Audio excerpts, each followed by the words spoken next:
देखो हजरत मौलाना मुफ्ती तकी उस्मानी साहब कितनी बड़ी तहकीक बयान करते हैं। ज़कात वाजिब होती है अरबी महीनों के एतबार से, चांद की गर्दिश के एतबार से। मुहर्रम में दौलत आई, मुहर्रम, सफ़र, रबीउल अव्वल, रबीउल सानी, जमादिउल अव्वल, जमादिउल सानी, रजब, शाबान, रमज़ान, शव्वाल, ज़ुल्क़ादा, ज़िलहिज्ज, ये 12 महीने ख़त्म तो आप पर ज़कात वाजिब हो गई।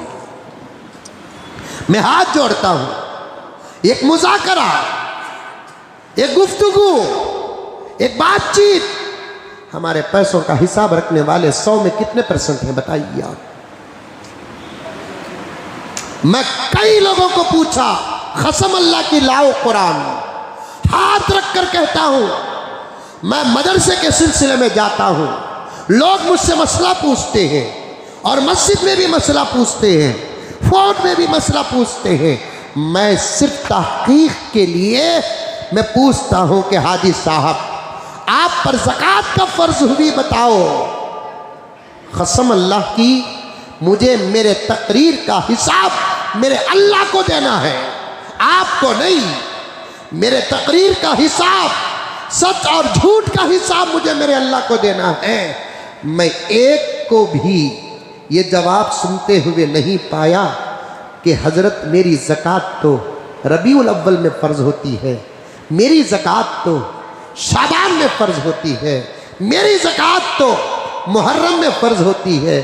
सबका यही जवाब है, मालूम नहीं हज़रत। अच्छे अच्छे मालदारों को, अच्छे अच्छे हाजियों को, नमाजियों को, जिम्मेदारों को, दावत व तबलीग में वक्त लगाने वालों को, सही हदीस पर अमल करने वालों को, औलिया से मोहब्बत करने वालों को, तमाम मसलक वालों को जमा करके कह रहा हूं, मैं पूछता हूं, अगर आप इजाजत दो मुझे, आपका गुस्सा नहीं, आप इजाजत दो मुझे अब खड़ा करके मैं पूछूं कि बताओ आप पर ज़कात कब फ़र्ज हुई, बताओ आप पर ज़कात कब फ़र्ज हुई, बताओ आप पर ज़कात फ़र्ज कब हुई। आप में से शायद कितने जवाब देंगे पता नहीं है। ये मालूम होना है हमारी दौलत पर, हम पर ज़कात कब फ़र्ज होती है, ये आज तक किसी को नहीं मालूम है। ये समझ बैठे हैं रमज़ान आता है तो ज़कात फ़र्ज होती है। रमज़ान और ज़कात को कोई ताल्लुक़ नहीं है। किसी की ज़कात, अगर कोई आदमी रमज़ान में ज़कात अदा करता है, तवज्जो से सुनो, उसकी ज़कात या तो बिफोर अदा होती है या नहीं तो देर से अदा होती है। 1 लाख में 10-12 होंगे ऐसे जिनकी ज़कात रमज़ान में फ़र्ज होती है, वो रमज़ान में अदा करते हैं। वरना हकीकत में रमज़ान में ज़कात देने वाले लोग या तो बिफोर ज़कात देते हैं या नहीं तो आफ्टर ज़कात देते हैं, और उनको यह भी नहीं मालूम कि हमारी ज़कात हम पर कब फ़र्ज हुई है। 15 साल से कमा रहा है, पैसे जमा रहा है, हिसाब नहीं है। बीवी की ज़कात कब वाजिब हुई है, नहीं, हिसाब रखो, हिसाब। हिसाब के बगैर ज़कात का मसला गड़बड़ में पड़ जाएगा। अब एक सवाल कर सकते हैं आप कि मौलाना जब रमज़ान का ज़कात से ताल्लुक़ नहीं है तो अक्सर लोग 99.9% मुसलमान रमज़ान में ज़कात क्यों देते हैं, उसका जवाब भी सुनो कि वो गलत नहीं कर रहे हैं, वो गुनाह नहीं कर रहे हैं, बस उनसे भूल क्या हो रही है, वो हिसाब नहीं कर रहे हैं। लेकिन वो रमज़ान में ज़कात इसलिए देते हैं, रमज़ानुल मुबारक में आपके अमल का सवाब खुदा बढ़ा देते हैं, इस नीयत से देते हैं।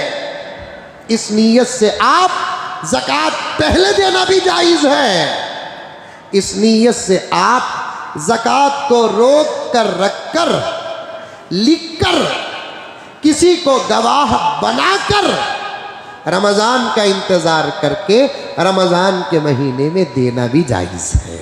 समझ में आया? अरे आया मुन्ना तो भी अलाओ भाई, आया आया। रबीउल अव्वल में ज़कात वाजिब, आप रमज़ान में दे रहे हैं, 6 महीने पहले। कई को सवाब ज्यादा, वो भी कितना सवाब, अल्लाह अकबर कबीरा। ये एक फर्ज का सवाब 70 फर्ज के बराबर, सुभान अल्लाह। रमजान में ज़कात 1 रुपया देंगे, 70 रुपये का सवाब है। 70 रुपये नहीं, हाँ बाद में 1000 रुपये दे डाल को 70,000 रुपये ज़कात मेरी निकल गई बोल को उठना नहीं, ऐसे हुशारा में ही हाई। हजरत एक नौजवान मुझे फ़ोन किया, हज में गए तो हरम में गए तो 1 वक़्त की नमाज पढ़े तो 1 लाख वक़्त की नमाज का सवाब करते ना, मेरी ज़िंदगी भर की नमाज़ा ख़ज़ा थी अदा हो जाती क्या हजरत। देख मैं बोला तुझे डबल भेजा रे बाबा का यार,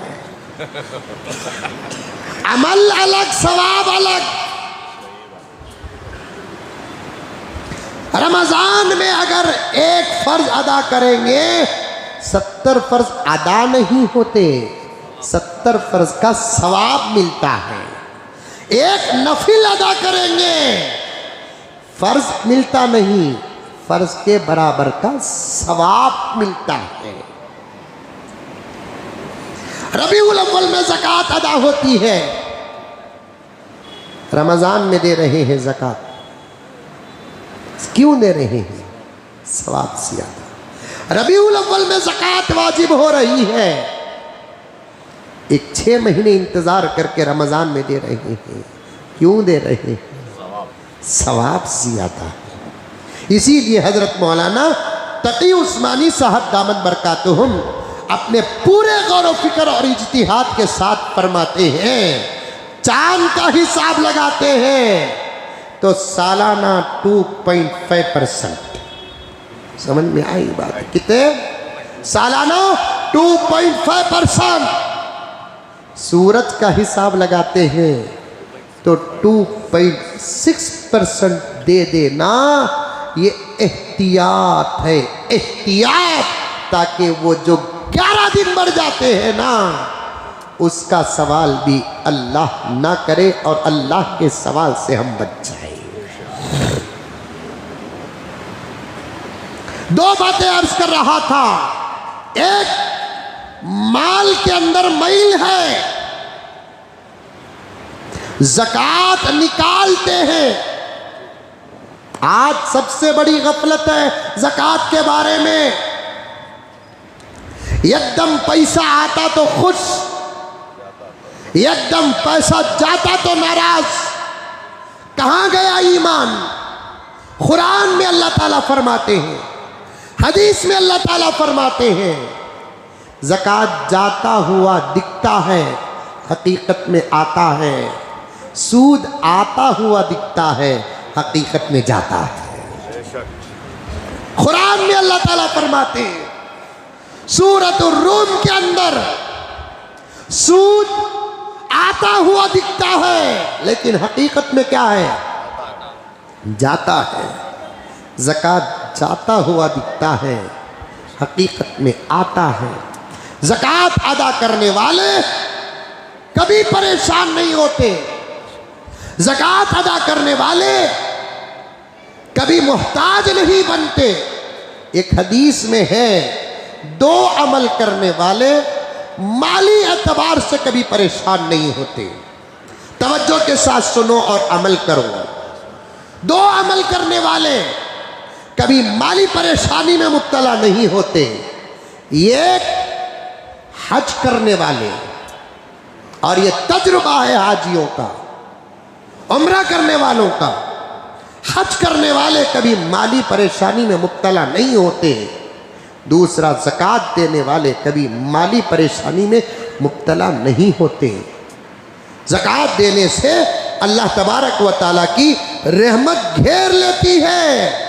ज़कात की फजीलतें इतनी आई, इतनी आई, इतनी आई, अहादीस में, वमा आतैतुम मिन ज़कातिन तुरीदूना वजहल्लाह फउलाइका हुमुल मुज़इफून। अल्लाह ताला कुरान में कहता है, जो ज़कात सिर्फ अल्लाह को राज़ी करने के लिए देते हैं।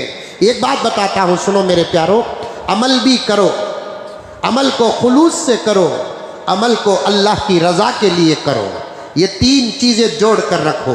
एक अमल भी करना, एक अमल को खुलूस के साथ करना, दूसरा अमल को अल्लाह के रज़ा के साथ करना, और चौथी बात भी जोड़ लेता हूँ, अमल को अमल के तरीक़े से करो। एक अमल करो, नमाज पढ़ो, दूसरा खुलूस के साथ पढ़ो, तीसरा अल्लाह की रज़ा के लिए पढ़ो, चौथा जैसे नमाज पढ़ना वैसे पढ़ो, तब जाकर अमल कबूल होता है। ये चार चीज़ों में से एक चीज़ भी अगर छुट्टी है तो फिर आपका अमल कबूल होना मुश्किल में पड़ जाता है। ज़कात दो, खुलूस के साथ दो, अल्लाह की रज़ा के साथ दो, तीसरा पूरा हिसाब करके दो। कापी लेकर बैठ जाओ ना, मेरे पास कितना पैसा है, एक, मेरे पास कितना पैसा है, दूसरा कितना पैसा आना है, तीसरा गोल्ड कितना है, चौथा सिल्वर कितना है, पांचवा माले तिजारत कितना है। समझ में आ रही है बात? एक कैश कितना, दूसरा कैश आना कितना, तीसरा सोना कितना, चौथा सिल्वर कितना, पांचवा माले तिजारत, बिजनेस में माल कितना है, बाजार में मेरा पैसा कितना है। हिसाब डालो, डालो हिसाब, 11 महीने मिलते हैं ना, हिसाब डालो, डालने के बाद नतीजा निकालो। ज़कात को मुश्किल समझने वालों, ज़कात से ज़्यादा आसान अमल कोई नहीं। अल्लाह ये नहीं बोलता जितना कैश है वो पूरा ज़कात सालाना दे दे, फिर नए तरीके से कमा, जितना साल भर का गोल्ड है दे दे, फिर साल नया कमा, पूरा सिल्वर दे दे, चांदी दे दे, कमा। नहीं, तेरा पैसा तेरे ही पास रख, तेरा सोना तेरे पास रख, तेरा कैश तेरे पास रख, तेरा गोल्ड तेरे पास रख, तेरा माले तिजारत तेरे पास रख, टोटल कर। पहला काम, उसमें से कितना अंदर का कर्ज तेरा देना है वो लेस कर। कह दो सुभान अल्लाह। आज कौन सी हुकूमत है जो टैक्स में खर्च को लेस करती है? बताओ मेरे दोस्तों, अब जो हुकूमत 2014 से पूरे मुल्क के अंदर काबिज होकर बैठी हुई है, मुझे साफ साफ कहने दो, इस हुकूमत का मंशा ही अंदर और बाहर हर तरह से मुल्क को और मुल्क वालों को लूटना है। इसके अलावा ये हुकूमत बैठने के बाद मुल्क को वो कौन सी सहूलतें दी है जिसको याद करके हमारे दिल से दुआ निकले, लूटने के अलावा और कोई रास्ता नहीं है। कल ही मैं एक जगह पर गया था। अब आप लोग बिजनेसमैन बैठे हैं, सही है कि गलत है हिसाब मुझे कह दो, उठकर ही कह दो। एक आदमी के पास 100 रुपये है, 100 रुपये का मोबाइल, मिसाल के तौर पर, ये मेरा मोबाइल 100 रुपये नहीं रे बाबा, बोल रहा हूँ, 100 रुपये मोबाइल, 80 रुपये मोबाइल मैं दुकान से खरीदा, 20 रुपये नफा रखकर मैंने इसे बेचा। अब मेरे हाथ में आए कितना? 100 रुपये आए। अब टैक्स 20 रुपये का नहीं, पूरे 100 रुपये का हुकूमत को देना है। मैं 1 से 4 मरतबा उस ज़बरदस्त बड़े बिजनेसमैन को पूछा, जो बहुत बड़ा बिजनेस करता है, अल्लाह का बंदा है, हाथ बड़ा खुला है, मस्जिदों मदरसों को, यतीमों बेवाओं को, मिस्कीनों को देता है। उसके पास मेरे मदरसे का चंदा था। मैं उससे बातचीत करते हुए मैंने उससे पूछा, वो 2-4 सवाल मुझसे पूछे, मैंने उससे हालात के 2-4 सवाल पूछे। उन्होंने यही बताया, मौलाना 80 रुपये में कोई चीज़ खरीदते हैं, 20 रुपये नफ़ा रखकर बेचते हैं, तो हुकूमत 20 रुपये का टैक्स नहीं लगाती या 80 रुपये का टैक्स नहीं लगाती, टोटल 100 रुपये का टैक्स लगाती है। कितना लगाती है? अंकल का बनाया हुआ कानून है GST 18%। अब 100 में 18 रुपये निकालो, नफ़ा मिला 20 रुपये, 18 रुपये हुकूमत को दो, लेकर घर को जाओ, कितना? 2 रुपये। अल्लाह अकबर। इसे जुल्म कहेंगे कि इंसाफ कहेंगे? इसे अच्छे दिन कहेंगे कि खराब दिन कहेंगे? फिर भी अंकल कहते हैं कि ये अच्छे दिन है। न को अंकल तुम्हें रख लियो, तुम्हें रख लियो, यही तो चल रहा है, बराबर है। वो जो कहे वही तो है। आप भी बिजनेसमैन है, आप भी बिजनेसमैन है, और आप भी बिजनेसमैन है, यही तो है। ये कितना बड़ा जुल्म है। फिर एक मर्तबा कहता हूँ सुनो, क्योंकि 2-3 मर्तबा समझने वाले लोग भी बैठे हैं। 80 रुपये का कोई चीज़ खरीदे हैं, 20 रुपये नफ़ा रखकर बेचे हैं, 100 रुपये बिल बनी है। अब टैक्स देना कितने? ये 18%। पूरे 100 रुपये में 18 रुपये निकालो। 80 रुपये जमा करने वाला मैं, जाकर माल लेकर आने वाला मेहनत से मैं, पसीना बहाने वाला मैं, दिन रात फिक्र करने वाला मैं, हिफाजत करने वाला मैं, 20 रुपये नफ़ा रखकर 100 रुपये बनाया और बिल बनाया। तो अब आ जाता है 18% का सवाल। तो वो 18 रुपये निकालो। इतनी मेहनत के बाद हुकूमत को 18 रुपये दो और 2 रुपये लेकर मैं जाऊं। मेरे अल्लाह का कहना क्या है? अल्लाहु अकबर कबीरा। मेरे अल्लाह का कानून क्या है? शरीयत का कानून क्या है? कुरान का कानून क्या है? ये 18% छोड़, ये 12% छोड़, ये 10% छोड़, ये 8% छोड़, ये 2% भी छोड़, ये 1% भी छोड़, 0.5% भी छोड़। पूरा पैसा कमा, अच्छा मेहनत करके कमा, खूब कमा। माल को बुरा ना कहे, माल को बुरा ना समझ। बुरा माल बुरा है, अच्छा माल अच्छा है। अच्छा माल अच्छा है, बुरा माल बुरा है। अगर माल बुरा होता उस्मान के पास क्यों आता? माल बुरा होता अब्दुर्रहमान बिन औफ के पास क्यों आता? माल बुरा होता उमर बिन अब्दुल अजीज के पास क्यों आता? माल बुरा होता हजरत अबू हनीफा के पास क्यों आता? माल बुरा होता पीराने पीर महबूब सुबहानी के पास क्यों आता? माल बुरा होता अंबिया के पास आया। माल बुरा होता तो सहाबा के पास आया। माल जात में बुरा नहीं है। कमाओ नौजवानों, खूब कमाओ, खूब कमाओ, खूब कमाओ, अच्छे से अच्छा कमाओ। नमाज की पाबंदी करो, तिजारत के लिए निकल जाओ, नमाज की पाबंदी करो, मुलाजमत के लिए निकल जाओ, नमाज की पाबंदी करो, मेहनत के लिए निकल जाओ। क्योंकि मेहनत करने वाले हाथ खुद नबी को पसंद आते हैं। अच्छा कमाओ। मैं सुनना चाहता हूं हमारे मुल्क के मुसलमान मालदार का नाम, क्योंकि गैरों के पास माल आए क्या फ़ायदा होगा मुझे नहीं मालूम, लेकिन हमारे पास माल आए जितना फ़ायदा होगा शायद कि किसी और के पास माल आए तो वो फ़ायदा होगा। क्योंकि ज़कात का हुक्म हमारे पास, सदक़ात का हुक्म हमारे पास, खैरात का हुक्म हमारे पास, अतिया का हुक्म हमारे पास, तोहफे का हुक्म हमारे पास, हमदर्दी का हुक्म हमारे पास, ईसार का हुक्म हमारे पास है। नौजवानों, ये तरगीब मैं ज़कात के उन्वान में देता चलो। खूब माल कमाओ मेरे प्यारो। अल्लाह के पास माल पूछो, अल्लाह अच्छा माल अता फरमा, पाकीज़ा माल अता फरमा, हलाल माल अता फरमा। आज के दौर में अगर माल ना हो फितनों में पड़ जाओगे, फितनों में पड़ जाओगे। मुजद्दिद मिल्लत हज़रत शाह अशरफ अली थानवी रहमतुल्लाह अलैह फरमाते हैं, एक ज़माने में माल का होना फितना था। जुमला मैं हर वक्त कहता हूँ, बार बार कहता हूँ, मजमून आता है तो कहता हूँ। मुजद्दिद मिल्लत हज़रत शाह अशरफ अली थानवी रहमतुल्लाह अलैह फरमाते हैं, एक ज़माना माल का होना फितना था और ये ज़माना माल का ना होना फितना। ये माल वाला दौर गुजर रहा है, लोगों की तवज्जो माल पर है और इज्जत भी उसी को देते हैं जिसके पास माल है। साला इज्जत तो इज्जत हाजी साहब, सलाम भी उसी को करते हैं जिसके पास माल है। हाँ? लड़का नमाजी है, दाढ़ी वाला है, टोपी वाला है, साहिबे सोम सलात है, बड़े बड़े औलिया से निस्बत है, ऑटो चलाता है, नमाज की अलामत है। रिश्ता जल्दी आता उसे नहीं।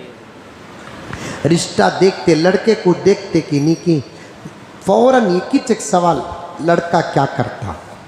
सवाल ये, महीने को हलाल तरीके से 15,000 रुपये कमाता, तुम्हें ज़रा बोलो कौन तू भी बीच में बैठा हुआ, हल्की आवाज से क्या बोलता मालूम? वो 15,000 रुपये तो हमारी बच्ची के मेकअप का खर्च नहीं कटा। बोलता नहीं बोलता। महीने भर का 15,000 रुपये। मेरी बच्ची एक मर्तबा बाजार को शॉपिंग को गई तो 20,000 रुपये की शॉपिंग करती, 15,000 रुपये वाले को मैं देना क्या है? बात सही की गलत? हाँ, कितना आसान हुक्म है ज़कात का। अल्लाह फरमाते हैं पूरा हिसाब लगा, रोजाने का नहीं, साल का। कैश भी जमा कर, इनकमिंग भी जमा कर, गोल्ड भी जमा कर, तेरे पास रहा। हाँ, तेरी बीवी के पास रहा, मोहब्बत है, अपने हिसाब में क्षमा कर। नहीं, उसका हिसाब अलग, तेरा हिसाब अलग। हजरत बीवी का जेवर कौन देना हजरत? ज़कात दे। मैं बोला ज़रूरत पड़ी तो गिरवी कौन रखता? मैं हजरत तू दे। जरूरत रही तो बेचता कौन? गए लागे जरा गले का निकले चला के बिचारी ले लगा को दे डालती, जाको रख डालता। कब भी साल के 4 शादियां को उन्हें पहनती, 25 मरतबा इन्हें गिरवी रखता। उन्हें कमाती नहीं, देना तो उन्हें ज़कात। ज़कात देना कौन? जिसका माल उन्हें ज़कात देना, उन्हें देना ज़कात। अब उन्हें कहां से देंगी? एक अल्लाह की बंदी मुझे इसी साल फ़ोन करके पूछती, हजरत मेरे पास जेवर है, मेरे शौहर देते नहीं। बोला ले मैं क्या करना हजरत, मेरे पास पैसे भी नहीं है हजरत। मैं बोला की माँ पैसे नहीं तुम्हारे पास? उन्हों रोज़ाना देते ना, वो जमा करो डब्बे में। देते नहीं हजरत, उन्हों रोज़ाना खर्चियों को भी। ऐसे भी मर्द बने ही जो खुद की बीवियों को खर्चियों को पैसे नहीं देते। की तो तकवा उबल रहा सो, औरत के हाथ में पैसे नहीं आना हजरत, बिगड़ जाते। तू कौन सा सुधर को है रे बाबा? पैसे किसके हाथ में आए तो भी कतरात, तकवा गालिब रहा, पैसा गुलाम। तकवा कमजोर रहा, पैसा हाकिम।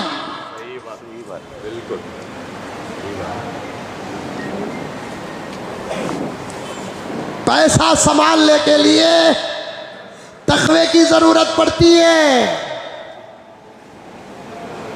अगर तकवा ना हो, अमल ना हो, अल्लाह का डर ना हो, उस पर पैसा हावी हो जाता है। अगर तकवा है, अल्लाह का फजल है, अमल है, पैसों पर वो गालिब आता है।